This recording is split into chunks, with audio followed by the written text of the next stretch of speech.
ৰূপহীহাটৰ ফাকলি গাঁও পঞ্চায়তত অৰুণোদয় আঁচনিৰ পৰা বঞ্চিত শতাধিক মহিলা যোগ্য হিতাধিকাৰীক বঞ্চিত কৰি নিজৰ আত্মীয়ক ফৰ্ম বিতৰণ কৰাৰ অভিযোগ 1 নং ৱাৰ্ডৰ নৱনিৰ্বাচিত ৱাৰ্ড সদস্য মিফতাহুল জান্নাতৰ বিৰুদ্ধে। তালিকাত নাম থকাৰ পিছতো যোগ্য হিতাধিকাৰীক বঞ্চিত কৰাৰ অভিযোগ পঞ্চায়ত সচিবৰ বিৰুদ্ধে। পূৰ্বতে অৰুণোদয় আঁচনিৰ ধন লাভ কৰা হিতাধিকাৰী সকলোৰ নাম কৰ্তন কৰাৰো অভিযোগ উঠিছে। অৰুণোদয় আঁচনিৰ ফৰ্ম আৰু পঞ্চায়তৰ সচিব আসৰ উদ্দিনক বিচাৰি পঞ্চায়তত উপস্থিত হয় শ শ মহিলা, যদিও পঞ্চায়ততো উপস্থিত নহল সচিব আসৰ উদ্দিন। আমাৰ ফাকলি পঞ্চায়ত হয়, আমি আহিছোঁ 1 নম্বৰ ৱাৰ্ডৰ পৰা। আমি অৰুণোদয় ফৰ্মৰ কাৰণে আহিছোঁ। আমি শুনামতনে গম পাইছোঁ আমাৰ অৰুণোদয় ফৰ্ম দিছে এই নতুন মেম্বাৰৰ হাতত। নতুন মেম্বাৰৰ হাতত দিয়া মাত্ৰ আমাৰ মানুহ এইকেইটা সবকেইটা মানুহ গৈছিল মেম্বাৰৰ ওচৰত। যোৱা মাত্ৰ মেম্বাৰে কৈছে নাই তোমালোকে ফৰ্ম নাপাবা, যিকেইটা পাইছোঁ এইকেইটা আমি বিতৰণ কৰিম, আমাৰ মানুহ আছে সেইকেইটা দিম।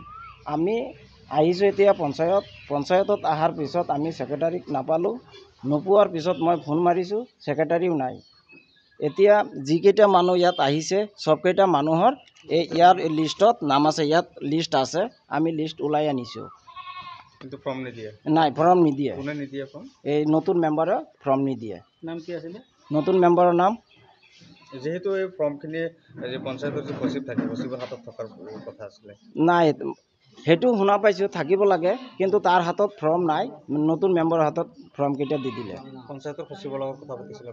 নাই পোৱা নাই, আহিছোঁ অহা মাত্ৰ শুনা পাইছোঁ সি নাই। ফোন মাৰিছোঁ তথাপিও তাৰ লগত আমি লগ পোৱা নাই। কিমানগৰাকী সদস্য ইতিমধ্যে অৰুণোদয় আঁচনিৰ পৰা বঞ্চিত হ'ব যদি ফৰ্ম নাপায়? বহুত মানুহ 100 ঘৰৰ ওপৰত হ'ব। 100 ঘৰৰ ওপৰত হ'ব। কি আহ্বান জনাব? এতিয়া আমি আহ্বান এইটো জনাওঁ যে আমি হিমন্ত বিশ্ব শৰ্মা ডাঙৰীয়াক ছাৰক মই এইটোৱে অনুৰোধ কৰোঁ, যিকেইটা মানুহে আগতে পাইছিল অৰুণোদয় ফৰ্ম পাইছিল বা অৰুণোদয় পাইছিল সেইকেইটা মানুহক আগতে দিব লাগে। আমি একটা বিধবা মানুষ, আগে পেনশন পাই না, অরুণোদয় পাইতাম, ও না আমি পাই না, 3, 4, 5, 8 মাস ধরে পাই না। কি বললে আবার লিস্ট আছে, আমার লিস্টও আছে, সব কিছু আছে, কন্ডলে কার্ডও আছে। বাদে না এই নতুন মেম্বার হয়েছে, এই মেম্বারে তো এই ফর্ম পাইছে, ফর্ম আঙ্গরে বিধান তো করলো না। আমরা যে দুকিয়া এই তো হলো না। পঞ্চায়েত আইছি, এই ফাগলি পঞ্চায়েত আইছি, এই সেক্রেটারির লগে। সেক্রেটারি ফোন করে, সেক্রেটারি ফোন উড়ে রিসিভ করে না। পঞ্চায়েত তো নাই। না কি করাম? কিহৰ কাৰণে আহিছিলে ইয়াত? এই অৰুণোদয় উচিল আইছিলাম। অৰুণোদয় ফৰ্ম বিচাৰি আহিছিলে? হ্যাঁ।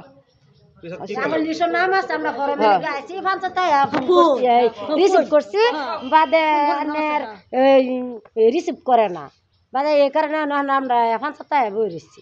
পঞ্চায়েতত কিয় আহিছিলে? ফরমের লাগে আসলাম না, 1 নম্বর ওয়ার্ড এই আঙ্গার ফরমের নাম আছে অরুণোদয়ের, আঙ্গার ফরম দিছে না, এই কারণে পঞ্চায়েত আসলাম। আইলে বাদে না ফরম ফেলাম না, না যে কিনা না। আপোনালোকে কিমানগৰাকী সদস্য ইতিমধ্যে অৰুণোদয় ফৰ্মৰ পৰা বঞ্চিত হৈছে? কিমান মানুহ আহিছে ইয়াত? মানুষ আছে 50-60 জন আছে। সবেই ফৰ্মৰ কাৰণে আহিছে? হ্যাঁ, সবই ফৰমেৰ কাৰণে আছে। মানে কি আপোনাক ফৰ্ম দিয়া নাই? না, ফরম পাইছি না। কোনে দিয়া নাই? সেক্রেটারি দিছে না, সেক্রেটারি ফোন রিসিভ করছে না, তো সেক্রেটারি ফর্ম দিব। ৰূপহীহাটৰ পৰা আমানুল্লাহ খানৰ ৰিপৰ্ট, এনি ভাৰত 24।